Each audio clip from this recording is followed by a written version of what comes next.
Good evening friends, welcome back all of you.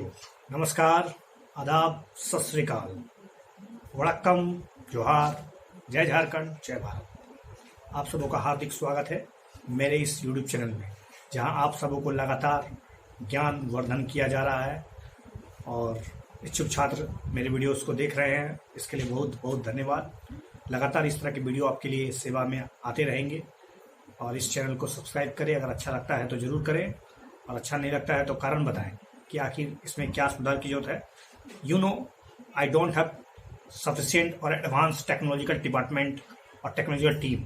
I just use my mobile phone and upload my videos with the help of this simple and minimum authority and with minimum support. I upload this video. If you help me, please share and subscribe this video to your friends and fellows so that I can enlargement it with the help of good technological team, with the very advanced manner I teach in my board after some time. But for this you have to be share and subscribe these channels. So let's start. The first question about मैं आपको बेहतरीन topics के बारे में जिस तरह से discuss कर रहा हूं वो प्रक्रिया जारी रहेगी और इसके लिए मैं आपको सबसे पहला टॉपिक में ले चल रहा हूं भारत के निर्वाचन आयोग के कंसेप्ट को क्लियर करने के लिए। आपको भारत के निर्वाचन आयोग का कंसेप्ट को क्लियर करना है तो इसको सुनिए ध्यान से।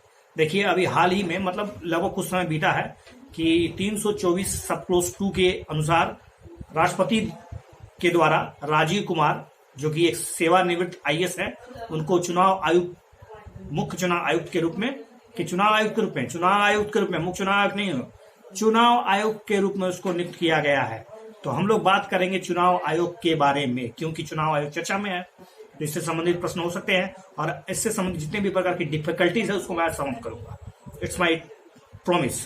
तो let's watch with very clearly, consistently, regularly and with passionately. Okay, धैर्य बनाए रखिए, अच्छे सुनिए। देखिए, भारत के निर्वाचन आयोग का जो नियुक्ति होता है उससे पहले आपको निर्वाचन आयोग के बारे में समझना पड़ेगा। 324 आर्टिकल 324 के अंतर्गत संसद, राज्य विधानमंडल, राष्ट्रपति, उपराष्ट्रपति के पदों का निर्वाचन के लिए संचालन करना, निर्देशन देना, नियंत्रण स्थापित करना और मतदाता सूची तैयार करने का जो काम है वो भारत के निर्वाचन आयोग को दिया गया है। ठीक है।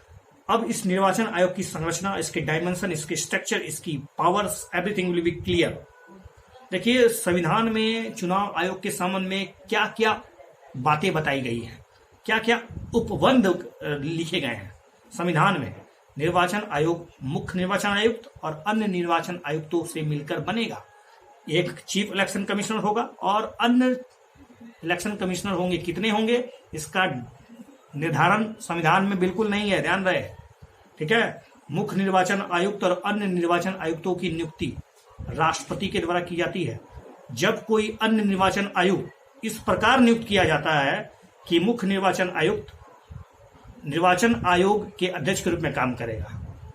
मुख्य निर्वाचन आयुक्त निर्वाचन आयोग के अध्यक्ष के रूप में काम करता है।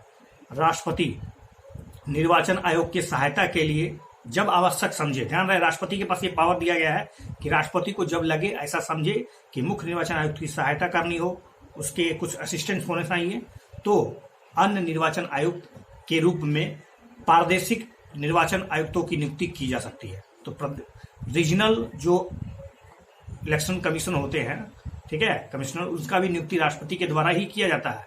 निर्वाचन आयुक्तों और प्रादेशिक आयुक्तों की सेवा शर्तों का निर्धारण तथा पदावधि सभी के सभी राष्ट्रपति के द्वारा निर्धारित किए जाते हैं। ओके। अब देखिए, मुख्य निर्वाचन आयुक्त और अन्य निर्वाचन आयुक्त एक दूसरे से कैसे, थोड़ा सा डिफरेंसेस कैसे है इनमें से, आपको यहाँ पर यहीं पर प्रश्न बनेगा। ये ठीक है कि मुख्य निर्वाचन आयुक्त की नियुक्ति और निर्वाचन आयोग के अध्यक्ष के रूप में होती है और उनकी शक्तियां अन्य निर्वाचन आयुक्तों के लगभग बराबर होती है। लगभग क्या, बराबर ही होती है। ठीक है। आयोग के सभी मामलों के जो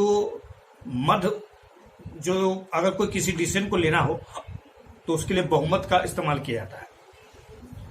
तो कोई भी डिसीजन होता है तो मुख्य निर्वाचन आयुक्त और अन्य निर्वाचन आयुक्तों के बीच जो अगर कोई डिसीजन लेना हो, अगर कोई मतभेद हो रहा हो तो निर्णय जो होगा वो बहुमत के आधार पर लिया जाएगा। ठीक है। मुख्य निर्वाचन आयुक्त और अन्य निर्वाचन आयुक्तों के वेतन, भत्ते और अनुलाभ सब कुछ बराबर बराबर होते हैं, लगभग सब कुछ समान होता है, एक समान मिलता है। रही बात पदावधि की, तो मुख्य निर्वाचन आयुक्त और अन्य निर्वाचन आयुक्तों के पदावधि जो होते हैं वो 6 वर्ष या 65 वर्ष की आयु तक, लेकिन जो भी पहले हो वे राष्ट्रपति को अपने संबोधन देते हुए किसी भी समय त्याग पत्र दे सकते हैं, resign, they can resign any time but with writing to the president of India. निष्कासन होता है क्या, क्या इनको निष्कासित किया जा सकता है? तो वो किसी भी समय त्याग पत्र दे सकते हैं, उनके कार्यकाल को समय पूर्व भी हटाया जा सकता है, लेकिन हटाने के लिए जो प्रक्रिया है वो वहां पर थोड़ा सा अंतर है। मुख्य निर्वाचन आयुक्त को उसी विधि से हटाया जाएगा जिस विधि से सुप्रीम कोर्ट के जजों को हटाया जाता है, अर्थात एक लंबी प्रोसेस है जो बहुत ही मुश्किल है, कठिन है। लेकिन अन्य निर्वाचन आयुक्तों के मामले में थोड़ा यहाँ पर गंभीरता है। अन्य निर्वाचन आयुक्तों को राष्ट्रपति के प्लेजर पे रखा गया है, लेकिन हाँ, राष्ट्रपति जब मन तब हटाए, लेकिन इसके लिए मुख्य निर्वाचन आयुक्त की मतलब दिशा निर्देश या कहे तो परामर्श जरूरी है। ठीक है, तो मेरे ख्याल से आपका कंसेप्ट क्लियर हो चुका होगा। तो इस संबंध में आप ये समझ जाइए कि मुख्य निर्वाचन आयुक्त और अन्य निर्वाचन आयुक्तों के वेतन भत्ते दैट्स वेरी इंपॉर्टेंट, ये भारत के संचित निधि पर भारित नहीं होते हैं, बल्कि इसको केंद्र सरकार के द्वारा निर्धारित किया जाता है, राष्ट्रपति के द्वारा निर्धारित किया जाता है। अगर कहें तो मुख्य निर्वाचन आयुक्त या चुनाव आयोग के सदस्य या उसके अध्यक्ष की नियुक्ति करने का जो प्रक्रिया है वहां पर थोड़ा सा अभी वर्तमान समय में बहुत ही मतलब विवादास्पद हो गया है, मतलब एक तरह से गंभीर हो गई है, क्योंकि सरकार के द्वारा इसको चुनाव करना, इसकी कोई एक निश्चित मतलब कोई बॉडी नहीं है जो इसको चुनाव करे। तो ये नियुक्ति की प्रक्रिया में कहीं ना कहीं एक तरह से गंभीर सुधार की जरूरत है और एक ऐसी बॉडी की जरूरत है जिसके माध्यम से मुख्य निर्वाचन आयुक्त और अन्य निर्वाचन आयुक्तों की नियुक्ति हो और साथ ही साथ इनके वेतन और भत्ते भारत की संचित निधि पर हो, ताकि इनकी स्वतंत्रता और एक निष्पक्ष चुनाव करवाने के लिए इनके जो रूल है वो एक तरह से दिखे कि ये निष्पक्ष है, स्वतंत्र है, सरकार के दबाव में काम नहीं कर रहे हैं। क्योंकि कई बार ऐसा देखा गया है कि मुख्य निर्वाचन आयुक्त और अन्य निर्वाचन आयुक्तों पर मतलब बेबुनियाद इल्जाम लगा दिए जाते हैं। तो ये इल्जाम लगे ही ना, न्याय बिल्कुल होना ही नहीं चाहिए बल्कि दिखना ही चाहिए। इसके लिए निश्चित रूप से एक बॉडी की जरूरत है, एक स्वतंत्र बॉडी की, जिसमें हमारे देश के प्रधानमंत्री, सरकार के विपक्ष के नेता और साथ ही साथ चीफ जस्टिस ऑफ इंडिया और मुख्य निर्वाचन आयुक्त के रूप में जो काम कर चुके हैं पूर्व, उनका अनुभव इसमें शामिल किया जा सकता है। तभी एक स्वतंत्र बॉडी होगी और किसी भी प्रकार का मतलब मुख्य निर्वाचन आयुक्त या अन्य निर्वाचन आयुक्त को बलि का बकरा बनने का मतलब कभी मौका ना मिले, अर्थात ऐसा संदेह भी ना हो लोगों को कि ये सरकार के प्रति फेवर में है। ठीक है, अगला टॉपिक है लोकायुक्त। आपको पता होगा कि सुप्रीम कोर्ट में अपने अनेक लोकायुक्त को हटाने जाने के संबंध में एक याचिका दायर की गई थी। इसी के कारण हम लोग लोकायुक्त के बारे में अध्ययन करने वाले हैं। तो देखिए, इससे पहले आपको समझना होगा राज्य द्वारा जो दायर याचिका थी उसमें सुप्रीम कोर्ट ने लोकायुक्त को बनाए रखने के लिए अपने आर्टिकल, संविधान की जो आर्टिकल 142 है उसका प्रयोग किया। You know about that. Article 142 के तहत जो सुप्रीम कोर्ट को जो असाधारण पावर मिलता है, जिस मतलब इसमें होता क्या है कि जो जनरल रूल्स होते हैं या कानून होते हैं उसके आधार पर अगर कोई निर्णय नहीं हो पा रहा हो और संपूर्ण न्याय की स्थापना करनी हो तो सुप्रीम कोर्ट आर्टिकल 142 का प्रयोग बखूबी से करता रहा है। बहुत से निर्णय में आजकल सुप्रीम कोर्ट आर्टिकल 142 का धड़ल्ले से इस्तेमाल कर रहा है। तो आप आर्टिकल 142 के बारे में अगर जानना चाहते हैं तो मेरे कई वीडियोज में इसके बारे में जिक्र किया जा चुका है, आप पिछले वीडियो में जा सकते हैं। अब हम लोग बात करेंगे लोकायुक्त होता क्या है। देखिए, लोकायुक्त वास्तव में एक भ्रष्टाचार रोधी प्राधिकरण, मतलब एक तरह से कहे तो बॉडी है, लोकपाल है। सरकार द्वारा जनता के हितों को ध्यान में रखते हुए सरकार का जो प्रतिनिधि करता है वो वास्तव में भ्रष्टाचारी तो नहीं है कहीं, मतलब जो हमारे द्वारा जो दिया गया टैक्स है उसका सही ढंग से इस्तेमाल हो रहा है या नहीं है, सरकारी प्रतिनिधि काम कर रहे हैं कि नहीं कर रहे हैं, लोकसभा के खिलाफ अगर भ्रष्टाचार हो, कुप्रशासन के आरोप की जांच करनी हो, इस प्रकार की जो लोक शिकायतों की जो जांच हो वो कैसे निष्पक्ष हो, तो उसके लिए एक बॉडी तो होनी चाहिए। उसके संदर्भ में लोकपाल का गठन किया गया। और लोकायुक्त का उद्भव कैसे हुआ? देखिए, 1966 में मोरारजी देसाई की अध्यक्षता में 1976 में मोरारजी देसाई की अध्यक्षता में एक प्रशासनिक सुधार आयोग के रूप में लोकायुक्त के गठन की बात की गई थी, सिफारिश की गई थी। तब जाके लोकपाल और लोकायुक्त अधिनियम 2013, जिसे आमतौर पर लोकपाल अधिनियम भी कहते हैं, भारत की संसद के द्वारा इसको 2013 में पास किया गया था। 2013 में जरूर पास हो गया था। इस अधिनियम में लोक सेवकों के आचरण से संबंधित आरोप या शिकायतों की जांच और रिपोर्ट करने के लिए लोकायुक्त की नियुक्ति का बात की गई थी। इसके अंतर्गत केंद्रीय स्तर पर लोकपाल होगा और राज्य स्तर पर लोकायुक्त की नियुक्ति होगी। लोकायुक्त के संदर्भ में लोकायुक्त कौन नियुक्त करता है? देखिए, लोकायुक्त आमतौर पर हाईकोर्ट के पूर्व मुख्य न्यायाधीश या सुप्रीम कोर्ट के पूर्व न्यायाधीश होते हैं और उनका एक निश्चित कार्यकाल होता है। लोकायुक्त का चयन कौन करता है? मुख्यमंत्री, हाई कोर्ट के मुख्य न्यायाधीश, विधानसभा के अध्यक्ष, विधान परिषद के अध्यक्ष, विधानसभा के विपक्ष के नेता, विधान परिषद के विपक्ष के नेता के परामर्श के बाद। देखिए, हाई कोर्ट के चीफ जस्टिस, विधानसभा के अध्यक्ष, विधान परिषद के अध्यक्ष, विधानसभा के और विधान परिषद के विपक्ष के नेता के परामर्श के बाद लोकायुक्त के रूप में किसी व्यक्ति को चयन किया जाता है। लोकायुक्त की नियुक्ति राज्यपाल के द्वारा होती है। चयन अलग है, नियुक्ति अलग है। नियुक्ति राष्ट्रपति के द्वारा नहीं, क्या बोल दिया, राज्यपाल के द्वारा होता है। लोकायुक्त की नियुक्ति राज्यपाल द्वारा होती है। नियुक्त होने के बाद लोकायुक्त को सरकार द्वारा हटाया या स्थानांतरित नहीं किया जा सकता है। केवल राज्य विधानसभा द्वारा महाभियोग प्रस्ताव पार करके उसको पद मुक्त किया जा सकता है। ध्यान रहे, इसको हटाया नहीं जा सकता है। हटाने के लिए कठोर प्रक्रिया है। तो ओवरऑल इस वीडियो में हम लोग ने इस टॉपिक में लोकायुक्त के बारे में समझा। लोकायुक्त क्यों जरूरी है, क्या कंडीशन है, कौन व्यक्ति लोकायुक्त बन सकता है, इत्यादि। अब हम लोग अगला कंसेप्ट पढ़ेंगे, भारत के महान्यायवादी, यानी कह सकते हैं कि attorney general of India. Let's see about it.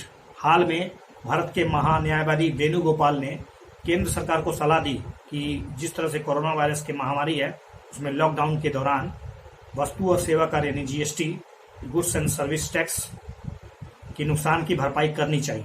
ठीक है, केंद्र सरकार द्वारा इस मामले को अटॉर्नी जनरल की सलाह मांगी गई थी। अब हम लोग जानेंगे इस तथ्य को ध्यान में रखते हुए अटॉर्नी जनरल के बारे में। देखिए, भारत के महान्यायवादी जो होते हैं वो केंद्र सरकार के मुख्य कानूनी सलाहकार होते हैं। भारत के उच्चतम न्यायालय में इसके प्रधान अधिवक्ता होते हैं। सरकार का एक तरह से कहे तो वकील ही कह सकते हैं। सरकार का भारत सरकार का सबसे बड़ा वकील तो कह सकते हैं भारत का महान्यायवादी। सरकार का बहुत बड़ा वकील तो भारत का महान्यायवादी। वह संघ कार्यकारिणी का एक हिस्सा होता है। संघ कार्यकारिणी का एक हिस्सा होता है, ध्यान रहे। नियुक्ति और इसकी पात्रता की बात करें, कौन व्यक्ति होता है जिसे नियुक्त कर सकते हैं? देखिए, सबसे पहले महान्यायवादी की नियुक्ति भारत के राष्ट्रपति के द्वारा संविधान के आर्टिकल 76 के सब 1 में, सीधी सी बात है, आर्टिकल 76 में भारत के महान्यायवादी की नियुक्ति राष्ट्रपति के द्वारा की जाएगी और वह राष्ट्रपति के प्रसाद पर्यंत ही होगा। ओके, और कौन व्यक्ति हो सकता है? वह उच्चतम न्यायालय के न्यायाधीश के रूप में नियुक्त होने वाला व्यक्ति होना चाहिए। ध्यान रहे, उच्चतम न्यायालय के न्यायाधीश के रूप में नियुक्त होने वाला एक व्यक्ति होना चाहिए। दूसरा है, उसे भारत का नागरिक होना चाहिए। उसे भारत के किसी राज्य के हाईकोर्ट के न्यायाधीश के रूप में 5 वर्ष कार्य करने का अनुभव हो, अथवा उसे किसी हाईकोर्ट में अधिवक्ता के रूप में, एडवोकेट के रूप में 10 वर्ष तक कार्यकाल हुआ हो। राष्ट्रपति के ध्यान में, तो राष्ट्रपति की नज़र में, राष्ट्रपति के मतानुसार न्यायिक मामलों का उसको विशेष ज्ञान होना चाहिए। अगर रही बात कार्य और शक्ति की, तो भारत सरकार के मुख्य कानून अधिकारी के रूप में महान्यायवादी के निम्नलिखित कर्तव्य है। भारत सरकार का बहुत सा काम करते हैं ये, तो वो भारत सरकार को विधि के जितने संबंधी जितने भी दिशा निर्देश होते हैं, जितनी भी जानकारी होती है, उसको सलाह प्रदान करते हैं। वह राष्ट्रपति द्वारा सौंपे गए जितने भी कानूनी काम होते हैं उनका वो पालन करते हैं। महान्यायवादी भारत के सभी न्यायालयों में सुनवाई का अधिकार रखते हैं। इसके अतिरिक्त वो संसद के दोनों सदनों में बोलने, कार्यवाही में भाग लेने का अधिकार रखते हैं। ध्यान रहे, बोलने और कार्यवाही में भाग लेने का अधिकार रखते हैं, लेकिन वो मतदान नहीं कर सकते हैं। महान्यायवादी उच्चतम न्यायालय में सभी मामलों में, चाहे मुकदमा हो, अपील हो या किसी भी प्रकार की कार्यवाही, भारत सरकार की ओर से वो पेश करते हैं, अपने आप को पेश करते हैं, अर्थात भारत सरकार के लिए वो लड़ाई लड़ते हैं, केस लड़ते हैं। अटॉर्नी जनरल भारत सरकार के खिलाफ कोई भी सलाह अथवा विश्लेषण नहीं कर सकता। ध्यान रहे, अटॉर्नी जनरल इतना फ्री नहीं है कि वो भारत सरकार के खिलाफ ही चले जाए या किसी व्यक्ति, बड़े अंबानी, टाटा जितना जी लोग हैं, उनको सलाह मशुरा करने दे अबाउट कि इंडिया के सरकार के खिलाफ काम करे। इस तरह का काम नहीं हो सकता, लेकिन वो व्यक्तिगत रूप से इस तरह का प्रैक्टिस कर सकते हैं। ठीक है, अटॉर्नी जनरल बिना भारत सरकार की अनुमति के वो किसी भी आपराधिक मामले में किसी भी अभियुक्त का बचाव नहीं कर सकते। जब तक भारत सरकार का ऑर्डर नहीं मिले, उनको मतलब अनुमति नहीं मिले, तब तक किसी भी व्यक्ति को आपराधिक मामले में बचाव नहीं कर सकते। तथा सरकार की अनुमति के बगैर किसी परिषद या कंपनी के लिए उसका निदेशक पद यानी डायरेक्टर का पद ग्रहण नहीं कर सकते हैं, क्योंकि इससे कन्फ्लिक्ट ऑफ इंटरेस्ट हो जाएगा। कहीं वो सरकार के खिलाफ उस निदेशक को सहायता करने लगे तो। ओके, तो महान्यायवादी को दो महाधिवक्ता, एक सोलिसिटर जनरल और अपर सोलिसिटर जनरल सहायता देता है। तो overall we discuss about attorney general of India. Attorney general of India के कर्तव्य, कौन व्यक्ति अटॉर्नी जनरल हो सकता है, और राष्ट्रपति और अटॉर्नी जनरल अर्थात भारत सरकार और अटॉर्नी जनरल के बीच क्या रिलेशन है। अटॉर्नी जनरल क्या एक स्वतंत्र व्यक्ति होता है, अटॉर्नी जनरल की नियुक्ति कौन करता है, अटॉर्नी जनरल का पद कितना साल का होता है, क्या ये सब संविधान में जिक्र है। Think about it, listen about it, watch about it, search about it. Thanks for watching this video once again.